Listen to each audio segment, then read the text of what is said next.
Right, it's time now to kick off the next part of the day, and we're going to be talking about the pressures on freelancers and indies. We know that they've been growing in our sector for these last few months, few years. So this next session is going to bring together leading charities and industry organisations who offer practical support, resources and guidance as well to try and help us through. So please welcome your session chair, Olly Reid from Humans, to the stage. Olly, thank you very much. Yeah, thank you, mate.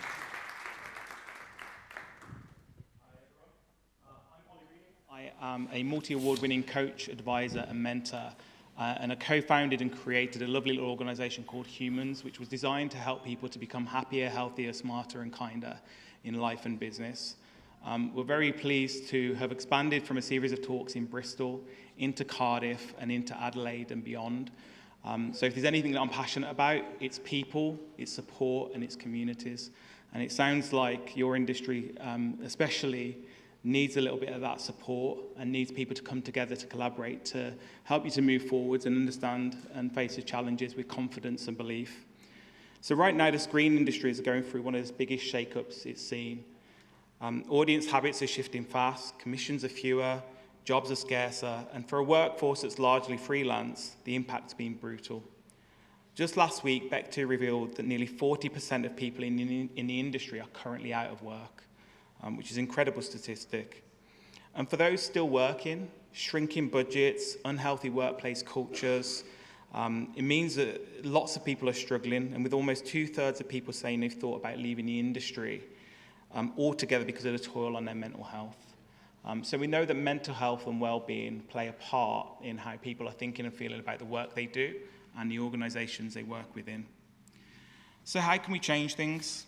Well, firstly, we've got to figure out the practical steps we can take to make the industry more sustainable, not just economically, but also emotionally.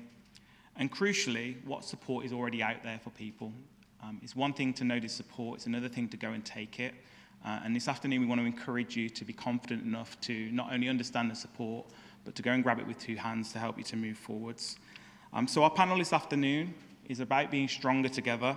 It's about the support networks, and I'm delighted to have 4 wonderful ladies with me to join me on the stage. We're going to have a conversation around the support available so that you can go away feeling more confident. So if you'd like to join me on the stage, please. Do you want to give them a round of applause?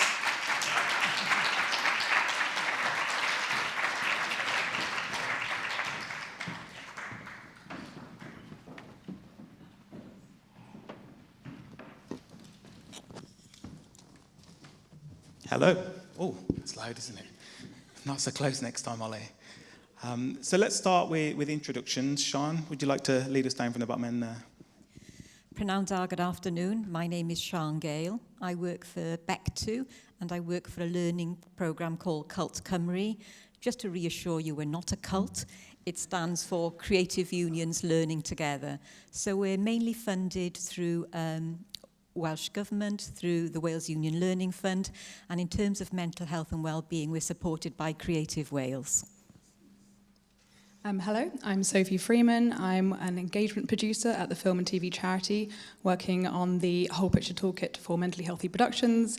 And that basically involves engaging the industry with the free resources and support services that the charity has, and trying to sort of get companies and all the sort of funders, financiers, implementing and supporting productions and everyone who works on those productions to sort of follow best practice and support each other better. Hi, I'm Claire. I'm one of the committee members at the TV Mindset, which is a freelance community-led support group for those who work within the industry. Hi, my name's Sarah. I work at ScreenSkills, which is a UK-wide organisation investing in skills and training for the screen industries. My specific role is unscripted and children's TV. Thank you very much. So we've got a panel with lots of experience, lots of knowledge, and also a huge insight into the tools and support available.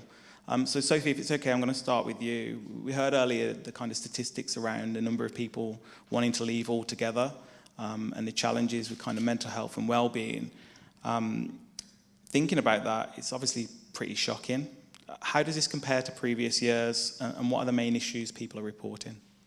Yeah, so we first did, I hope you've all heard of the Looking Glass report. That was first done by the Film TV charity in 2019. It was sort of the first of its kind,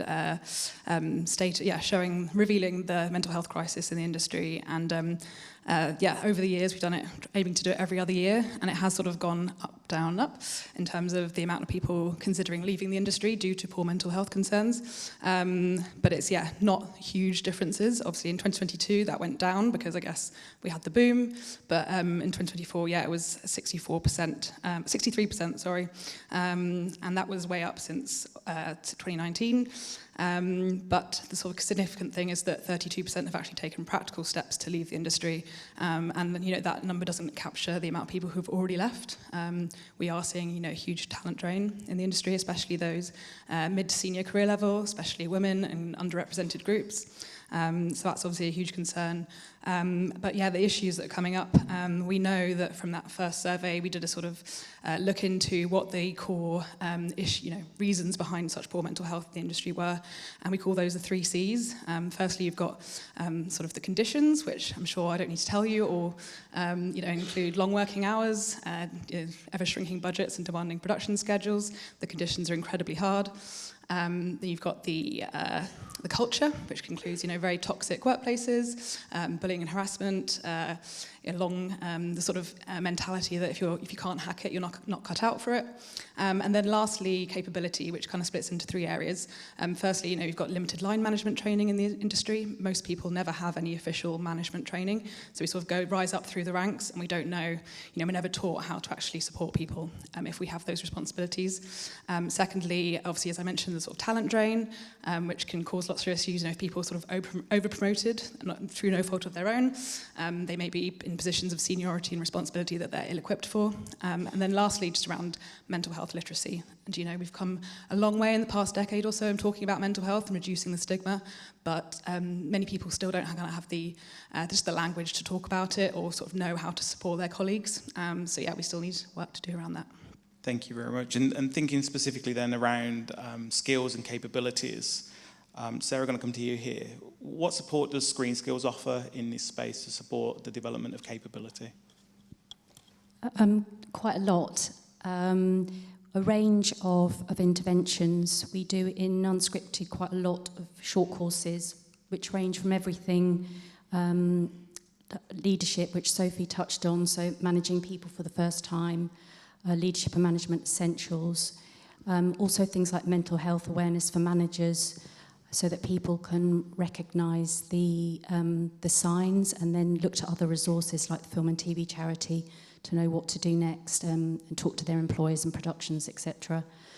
And also a range of tools that just can help people feel better equipped in the workplace. So that might be negotiation skills, having difficult conversations at work. It could also be... Sorry, I've completely lost my train of thought now. It could also be about resilience, those sorts of things. Recognising that being a freelancer can be quite a lonely experience for some people. And very often we hear people think they're the only ones, so coming on a training course with a particular focus, knowing that everyone in the room is experiencing the same needs and concerns is really important for the community. Yeah, thank you very much. And some of the work that we do with humans is with entrepreneurs, and quite a lot of freelancers look to gain access to that support as well for the reasons that you've described, which is that kind of loneliness and that isolation, that support system and that encouragement from others as well. So Siân, coming to you now. Bectu and Cymru obviously offer support in these areas as well, but really interested in the idea of wellbeing and wellbeing facilitators on productions. Can you tell us a little bit more about that? Oh, right, okay. I was going to say a little bit about some research we've done ourselves around recruitment, linking into what you were saying. So we've talked about Bectu's big survey, and 5% of respondents were from Wales, which is quite interesting because that's the number of the population of Wales across the UK. So that was quite interesting. And it found that 60% of freelancers in Wales were struggling financially, and 17% of workers in Wales earned less than £10,000 a year, with only 9% earning over £60,000. And I think we mustn't forget that Poor mental health and poor practices really leads to low productivity, poor creativity, and you have already mentioned in terms of attracting and retaining a diverse workforce. We did a survey last year in terms of the South Wales freelance branch with Cult Cymru, and we had 143 respondents, and it's absolutely overwhelming. We've got pages and pages and pages of comments for very, very unhappy and frustrated freelancers. And they were from scripted and non-scripted, and interestingly, very evenly matched in terms of age. I mean, Bectu does have a lot of union members who are quite young, so at least half were under 40 years old. And 76% that poor recruitment practices impacted negatively on their mental health. They were really frustrated that during the downturn, and I've been in the industry since I was 16, and this is the worst I've ever seen it, you know, people felt really frustrated about poor recruitment practices because, you know, unless they were really, really in the know, they weren't getting any work at all. And even those in the know weren't getting work, so it was very, very difficult. And ghosting was a huge issue. And people were, you know, they'd go in for interview or they'd go and meet an employer, and 23% said then there was nothing. Absolutely nothing. And it left them feeling, especially when they're feeling vulnerable, feeling absolutely devastated. And it's just not acceptable. So I'd say if there's any, you know, the employers in a room, please bear that in mind. I know most employers want to do the right thing and are overwhelmed yourselves, but please think of the impact. And there were examples of things like someone being offered a job, and then the particular producer knew someone else, and they were just dropped, and the person's friend took that role. And there were awful examples like that.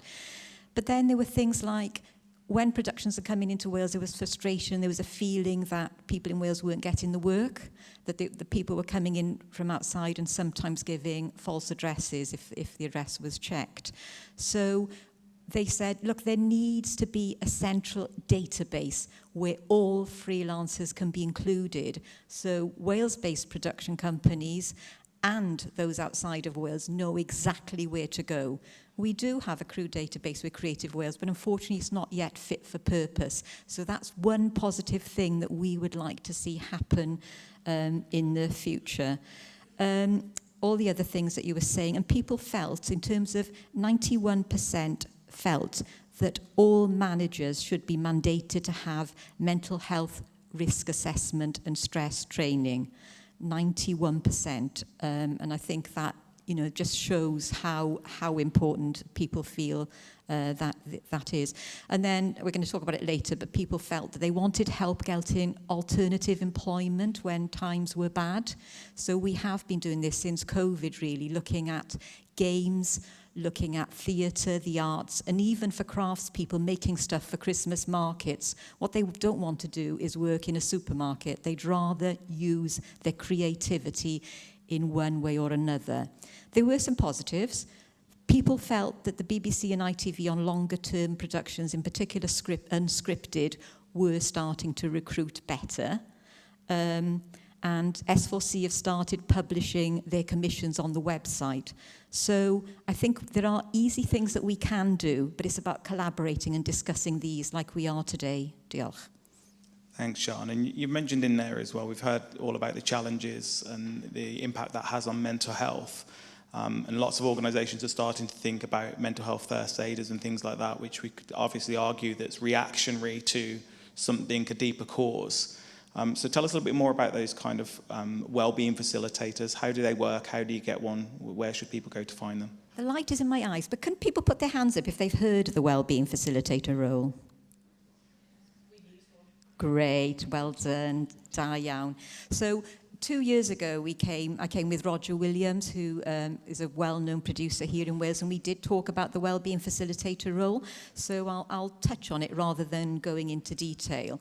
But it's it's an impartial role that works with a production company and works with the individuals to support them on a particular production. I don't like the term on set because we know that people like post-production feel isolation, so it's important that they get the support and script editors and people like that. So it's a whole of the workforce from the crew, the cast, and the contributors can have access to the support. It's funded by Creative Wales, and it's been funded stop, start since 2022.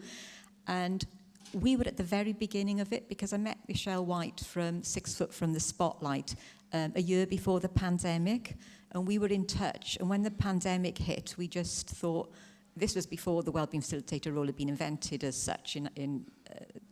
She ran a lot of resilience training for freelancers for us during the pandemic, which were really fantastically received, and things like working and strength in teams. So we did a lot of training.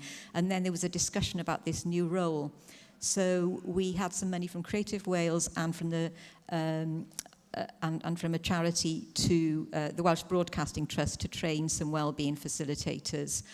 And then we started placing them on productions all over Wales, so from sort of Ynys Môn down to Cardiff. I think, we did a lot. So in the last 4 years, we've supported 38 productions, and at the moment we're supporting another 8 productions here in Wales, scripted and non-scripted. I think traditionally it was a scripted role, but we had an advisory group of production companies and unions and support organisations, and they felt, look, you can't leave out unscripted. So that was more of a consultancy and a different type of support. So the type of things that they'd find is the things that you've mentioned here. Freelancers are often scared to speak out. Sometimes it's because they don't want to bother very stressed producers who are working to tight deadlines, and sometimes it's because of fear of not getting more work. And it could be anything that's happening at home, family issues, it could be bereavement, it could be maybe they've fallen out with someone. So the role has developed over the last 4 years. We learned a lot about it. It's mainly a listening role. And it's important that the person is non-judgmental and obviously can deal with confidentiality, because whether they're discussing with the producer or heads of departments or the crew or the, whoever else workforce, it has to be totally confidential. So I think the feedback we had at the beginning was everyone was a bit suspicious about this role. The crew and workforce felt that they might be spied on, where the production companies were thought, ooh, you know what I mean, we do all right, don't we? So Roger, who's a really good producer, was the first person, to take on a wellbeing facilitator. And he said last time we were on the panel that the wellbeing facilitator came up to him and said, look, there's not enough makeup and hair people as dailies. And they just hadn't told him. And he said they could have told us, but they felt a little bit shy about doing it. So, easy. There were a lot of things that were easy to remedy. And one of the other things was welfare around wet weather clothing. So a lot of the young people and those from less advantaged socioeconomic backgrounds maybe didn't have the right wet weather gear, and they were getting absolutely soaked. So Kay Wilson, one of the wellbeing facilitators, came with an idea of let's keep some clothes for them in the boot. And then what happened out of that, Real SFX, we mentioned it in a South Wales freelance branch, and they said, we're going to do something about this, we care about this, and they set up Kit for Crew. So now we've got Kit for Crew bins with wet weather gear, etc., for anybody who wants it in lots of the studios in Wales, and now it's going further afield. I mean, I could talk for hours, and I know there's other people on the panel, but there's some fantastic things happening. And I think the other thing that we're finding from the advisory group is that there's loads of support out there, but it's bewildering for us who work in the sector, who I don't know if I'm specialised, but know quite a bit about mental health and well-being and fair work. But there's CISA, there's BFI, there's the film and TV charity, there's the own policies by some of the broadcasters or some of the streamers, and for the employers and the workforce, it's absolutely overwhelming. So one of the things we're trying to do is really demystify that. How can we look at, we're a small, clever nation, Wales. We can get together in collaboration like we're doing. We can work with government, employers and unions and make a difference and start cutting through the complexity and doing some real short training, longer term cultural change to make a difference. Thanks, Siân. So hearing lots and lots of support available there, but when it comes to mental health and well-being, always remember that prevention is better than cure. And so accessing that help early, listening to what the panel are telling you today and going and starting that journey is really, really powerful and definitely will support you in the next phase of your journey as well. So Sophie, the film and charity offer a number of free services. Can you tell us a little bit more about those? Yeah, for sure. So we exist, I guess, to support everyone working behind the scenes in film, cinema and television, and we offer a range of support services for individuals, and that includes, we've got our 24/7 completely free and confidential support line, and you can ring that just to talk to someone or for more complex issues, and it doesn't have to be work-related. And they can also route you through to further services. So we've also got legal advice, financial advice. There's also financial sort of workshops and budgeting tools for personal finances, benefits checker. And you can just reach out to our one of our financial support workers who can literally sort of look at your finances and work out, support you. She just shared the other day about the issues that people are having with council tax debt and how that could really affect people. And so she, can really give sort of holistic advice. We offer financial grants. They're called our urgent stopgap grants of up to £500 for those in urgent financial need. That's mostly for help with bills and such, medical care. And we've also got our Sir Horace Ove grants, which are for Black and global majority workers who may need support with training, sort of career development. And then we've got counselling. You can get set up with free therapy, 6 sessions within 2 weeks of making contact, and that could be in person or online. And we do have counsellors available for evening and weekends, because I know I didn't do therapy for years because I was like, I'm always on set. How am I going to actually do therapy when I start at 7 a.m. and I finish at 8 or 9 p.m? So that's really good to know. A lot of people don't know that. We've also got, let me just check my thing. Bullying and harassment support service. And that may be, if you've experienced it or it's been reported to you, or even if you've been accused of it yourself and you want to sort of talk through the possible next steps, get some guidance and support through that experience. Then on the other side, just to quickly give a little plug, as I sort of mentioned, my role. So we also offer kind of more business to business, because all of the support I just mentioned is, as you said, it's kind of reactive, supporting those in need. Whereas what we're also trying to do is work what we call upstream. So, stopping people falling in the river in the first place. And that's about more wider systemic industry issues and sort of addressing those. And that includes the work that I'm doing, which is around kind of going out to production companies, broadcasters, sort of bottom up and top down, talking to them about the Whole Picture Toolkit for Mentally Healthy Productions, which is essentially just a free website. It's full of guidance, actions to take, tips, and documents you can download, such as Siân mentioned, doing a mental health and stress risk assessment. And that's something, we're really trying to encourage all productions to be doing, because that could essentially help you sort of assess what are the potential risks to everyone working on your programme, including yourself. And then, what kind of mitigations you're going to put in place, such as seeking the support or guidance of an expert, whether that's psychological support, wellbeing facilitator, those kind of things. But there's a lot of stuff in there, you can do which isn't going to have huge tangible costs. So whether that's just having check-ins with people, sort of making sure the schedule is going to accommodate people's, they can actually perhaps have a life outside of work, setting boundaries around communication and protecting for rest and time off. There's lots of sort of tips and things like that. Also around just making sure, someone mentioned earlier that that we include post. We don't forget post teams, because I worked on a short film that was BFI funded, and we were lucky enough to have funding for a wellbeing facilitator. And I didn't even think about budgeting, and I'd just started this job. Wasn't good for my mental health. shooting a short 3 weeks into a new job. Don't know what I was thinking, but it did mean that I could put some of the tools into action myself and see what it was like working with a wellbeing facilitator. But for my short, the post was the most stressful part, and I wish I had sort of budgeted for actually having that support through that part of the process. So lots of things to take away. Yeah, thank you very much. And you mentioned in there as well, how difficult it is to access that support when you're busy and under pressure. One of the things we quite often say to the people we work with is that your well-being is a strategic advantage. If you're able to look after yourself and balance your well-being, you'll be more efficient, more effective, more confident, and that'll come across in the work you do and the relationships you build. So make sure, again, that you see yourself as a strategic advantage and that you play into that as well. So Claire, we hear the word pivoting quite a lot. It's out there in the world quite frequently now. A lot of people moving into different roles, lots of different parts of the organisation and the industry. Are you seeing lots of people change what they do and how they're doing? And how easy is it to do that? Well, I'm an example of someone who's pivoted. So I came up through factual from a runner and came up to become senior production manager, acting up to exec as well.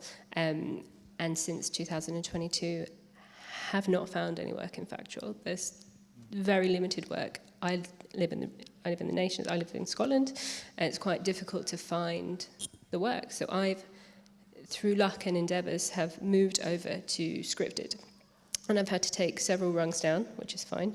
To take that role, there seems to be an elitism in terms of multi-genre CVs, which feels reductive to the industry at large, because I feel like we're very resourceful. I don't know a single person that I've ever worked with that has seen a gap somewhere and hasn't thought, oh, well, that will help, or that person can help, or I don't know if anyone's heard of TV Switch Up. They're a mainly Facebook-based group. They're incredible. They were, are they in the room? Hi. They're a wonderful, wonderful resource that so many people have used because so many people are leaving and have left the industry, to show people the skills that you have learned all the way through your career can be used elsewhere, both within the industry and elsewhere. Yeah. Thank you very much. Sarah, talking about development, people taking advantage of the support that's available, what would be your top tips to the audience in terms of how, where, when to get started? Yesterday, I think everyone on the panel, but certainly speaking for ScreenSkills, we try to advocate for and support people with lifelong career learning. It's not just about, particularly now, it's not just about supporting new entrants or those that are early into the industry. It's about supporting and training and developing people throughout their entire careers in the industry, even more so now, as I say. So the majority of what we do at ScreenSkills is focused on mid to senior career. And particularly at the moment, we are trying to reflect the current state of the industry. We're guided very much by, or entirely by industry in the training that we deliver. So we are supporting people who are coming to us saying, I've been told I've got transferable skills, but I don't know what they are and I don't know who's interested in them. So it's about helping people see a path for them, which I think can be easier if you have a job role that is more translatable into a different industry. I was talking to somebody earlier about production management being seen as project manager outside of the industry, whereas if you're a shooting PD, how does that translate, for example? So we're just trying to give people the tools to think differently about what their future might look like, and whether that's through some bespoke coaching with people that can give them some fresh ideas and perspectives about where to go next. It's really important. I think what I've noticed from all of the sessions today is that there is, and never has been in this industry, predictability. The freelance workforce has, by their very nature, had to be adaptable and flexible. It just feels like it's more compressed at the moment and ever-changing. And everyone has a role to play. I think it's an important point for ScreenSkills is that we know people are not out of work because they don't have skills and training. So we are not offering our portfolio of things for freelancers because we think this is the reason they don't have a job at the moment. We're doing it so that people feel that they can take some power and control over their careers and what happens next. And just, if I can just say one thing about something relatively new that we've done at ScreenSkills. We've got a series of skills checklists which detail the roles and responsibilities, skills and personal skills that are needed for a range of job roles across both scripted and unscripted. And it would be our ambition that more people use those as the basis for recruitment and also for the basis of career progression, so that as an employer, You use those as a set of skills and benchmarks that you use when you are recruiting people. And also as a freelancer, you can assess your capability in relation to a particular job role, look at the job above you and see what skills you need in order to be able to move up where you've got gaps and hopefully come to one of these organisations to do some training to help you move up into that role. It's really important in such a volatile marketplace that we don't just look at people's credits when we look to recruit, that we also look at their total skill set, their credits, who they've worked with, absolutely, but also what are their skills, what are their capabilities, what are their personal competencies. We need to see the whole person. So that's what we're really trying to build growth for the individual. Yeah, thank you very much. One of the most important quotes I heard when I was at university many moons ago is that since we cannot know what knowledge will be needed in the future, it's senseless to try to teach it. And actually, when we think about how skill changes over time, if you've got the right attributes for learning and growth, which we've heard about today, if you've got the right mindset to pivot, if you're open to change, actually you'll learn whatever is required. And that can be such a powerful personal development tool as you move through that journey as a freelancer or an individual, but also how you make that pivot internally or externally as well. So conscious that we're coming towards the end of time, we've talked quite a lot then about kind of mental health and wellbeing support. We know there's lots of support for that kind of skills development. Acknowledging that staying in the industry is also a choice. If you kind of look at that moment where you go, okay, I've had enough, I'm ready for something different, what's the one piece of advice that you'd give to somebody, whether they decide to stay in the industry or to look elsewhere? If I could force you into one sentence, and one sentence only. Follow your heart and get the right support, because it is out there. Yeah, thanks, Siân. Gosh, it's hard. I think don't be afraid to ask, and don't take not working in this industry as a failure, or not getting a job, because it's generally not sort of personal. It's situational, and that's whether it's sort of the various crises the industry is facing at this moment, or a particular production, having to scale down or hire someone that perhaps I know. Yeah, we didn't really talk much about recruitment, but yeah, there's many sort of circumstances affecting each decision that it's not necessarily you. Thanks, Sophie. Claire? Well, as a freelancer who has been struggling for the last couple of years to have work, and my partner also works in the screen industries as well, so between us, it's been pretty tough, and it's been tough for a lot, not just freelancers, but everyone across the industry.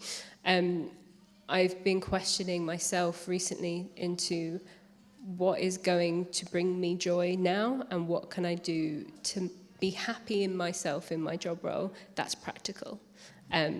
I'm not ashamed to say that I worked stacking shelves at Christmas last year between the gap. I had a contract that finished in October, and I didn't know where my next TV film contract was coming from. And then the first film I got onto in January didn't pay me. So these things are, you can only make so many choices that's right for you now.